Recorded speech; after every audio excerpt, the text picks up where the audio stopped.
Hey guys, Rob here. It's been a couple of days. Just wanted to talk a little bit about the things that we do in our downtime. Everybody, especially divergents, has things that seem kind of necessary to do, like walking the dog, or playing video games, or listening to music, doing art, exercise. There's a lot of things that we can do. One of the things is trying to figure out how to walk this dog without having to do a lot of pirouettes and making you seasick. So some of these activities, it's funny, people call them distractions. And just like a lot of things, we don't understand just quite correctly. These are not, in fact, distractions. They are moments of intense focus. And the intense focus a lot of times is required to help divergence get back to your body. So sometimes when there's a lot of stress, you've got that background hum going on, it feels like your brain is a computer that just has way too many apps open.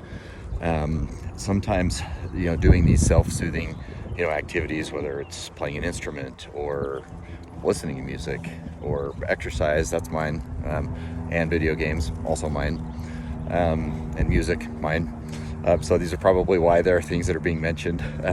But if you you can think about the things that you do in your own life. What are you doing that helps refocus and recenter you? And these kind of activities are actually necessary. There's a fair amount of studies that show that people with anxiety, actually a lot of people with depression, do extremely well when they play certain video games, particularly Tetris. I'm not going to go into the science behind all that, but it is one of those games that does help focus the divergent mind, and can be actually a wonderful way to help return to your body when things are feeling super stressful. So like any good thing, too much of it can be a bad thing. So there's a lot of times that these self-soothing activities, like the ones that I've mentioned, can be super helpful, but they can also become substitutes for real life. So what happens with some divergences, and I can tell you from my own personal experience, there have been times where I have absolutely focused on whether it's the exercise or the games or things like that, instead of looking inward and doing the work that I needed to do inside. They can become a distraction in that case. So in moderation and in the right amount of time, and whatever that means is basically as long as it is not getting in the way of responsibilities, relationships, things like that.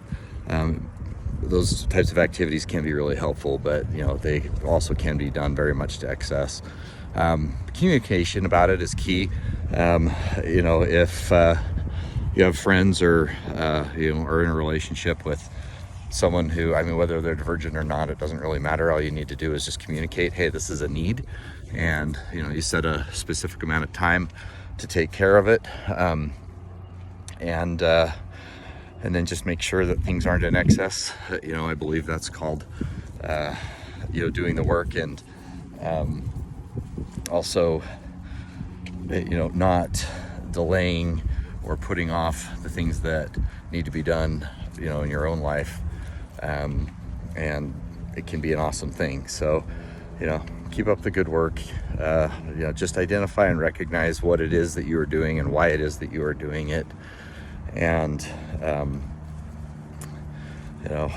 in my case, I'm trying to find the balance between productivity, exercise, and sometimes I just need to see flashing lights and movement, and video games are fantastic for that. So anyway, this one of the best ways to return to your body that is scientifically proven over and over and over again is to just return to nature. Like you don't have to go do an excessive amount of time or any particular in-depth feat of strength. You just need to go outside and walk around for like a minute.